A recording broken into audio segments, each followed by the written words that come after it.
நம்ம ஈரோடு ஐஸ்வர்யா காசில் இப்போ பார்க்க போகிற வண்டி பார்த்தீங்கன்னா மாருதியில் வேகனாருங்க விஎக்ஸ்ஐ. இது பார்த்தீங்கன்னா கண்ணாடி வின்சீல்டு கூட மாற்றலைங்க, 2012 கிளாஸ் தான். இது வந்து வண்டி பெயிண்ட்ஸும் 100% இருக்குது, இன்ஜினும் நல்லா இருக்குது. வெறும் 90,000 கிலோமீட்டர் தான் ஓடி இருக்குங்க.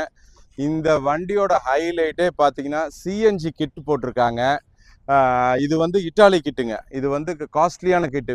மைலேஜ் நல்ல டாப்பாக கிடைக்கும். அதனால் லோ பட்ஜெட்டில் வேகனாரில் ரேர் தமிழ்நாடு ஃபுல்லாக தேடினாலும் சர்ச் பண்ணாலும் கிடைக்காது. சிஎன்ஜி கிட்டோட வண்டி கிடைக்காது.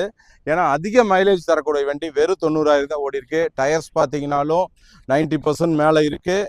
நல்ல லெதர் சீட் கவர் இருக்குது. வண்டியில் எந்த வித வேலையும் இல்லைங்க. வேகனாரே நம்மக்கிட்ட பியூர் பெட்ரோல்லையும் இருக்குது, டேங்க் அண்டாஸோட இருக்குது. ஆனால் இது சிஎன்ஜி கிட்டில் ஒரே ஒரு வண்டி தான் இருக்குது. இதை பற்றி அதர் டீட்டெயில்ஸ் வேணுன்னா ஃபோன் பண்ணுங்கள். உங்களுக்கு வாட்ஸ்அப்பில் ஃபோட்டோ டீட்டெயில்ஸ் ப்ரைஸ் எல்லாமே அனுப்பி வைக்கிறோம். வண்டி ரொம்ப ரொம்ப